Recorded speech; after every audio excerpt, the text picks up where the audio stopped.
Évangile selon Jean, chapitre 1, passage 6, les premiers disciples de Jésus. Le lendemain, Jean se tenait à nouveau à cet endroit avec 2 de ses disciples, et voyant Jésus passer, il dit, « Voici l'agneau de Dieu ». Les 2 disciples l'entendirent parler et allèrent vers Jésus. Jésus se retourna, et voyant qu'ils le suivaient, il leur dit, « Que cherchez-vous » Ils lui dirent, « Rabbi », ce qui signifie « Maître », où demeures-tu ? Il leur répondit, « Venez et voyez ». Ils allèrent donc et virent où il demeurait, et ils restèrent avec lui ce jour-là. C'était environ la 10e heure. L'un des 2 qui avait entendu Jean et avait suivi Jésus était André, le frère de Simon-Pierre. Il rencontra d'abord son frère et lui dit, « Nous avons trouvé le Messie, ce qui signifie Christ. » Et il l'amena à Jésus. Jésus, le regardant, dit, « Tu es Simon, fils de Jean, tu seras appelé Cépha, ce qui signifie Pierre. » Regardons cela du point de vue de la foi.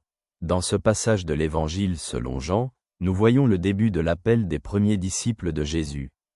Jean-Baptiste désigne à nouveau Jésus comme l'agneau de Dieu, ce qui conduit ses 2 disciples, André et un autre dont le nom n'est pas mentionné, à décider de suivre Jésus. Ce moment est extrêmement important car il marque le début de la formation du groupe de disciples qui accompagneront Jésus dans sa mission. Lorsque Jésus demande aux disciples ce qu'ils cherchent, il les invite à venir et voir où il demeure. Cette invitation a un sens plus profond. C'est une invitation à le connaître, à entrer en communauté avec lui et à participer à sa vie et à sa mission.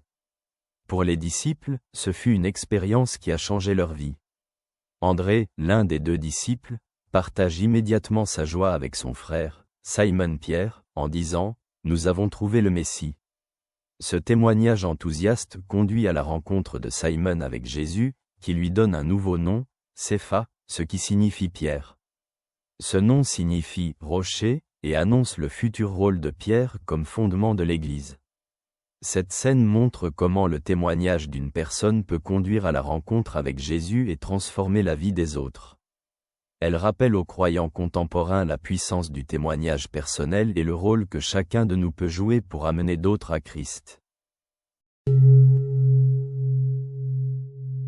Si tu prends plaisir à nos discussions et que tu souhaites voir émerger de tels sujets, tu peux soutenir cette initiative.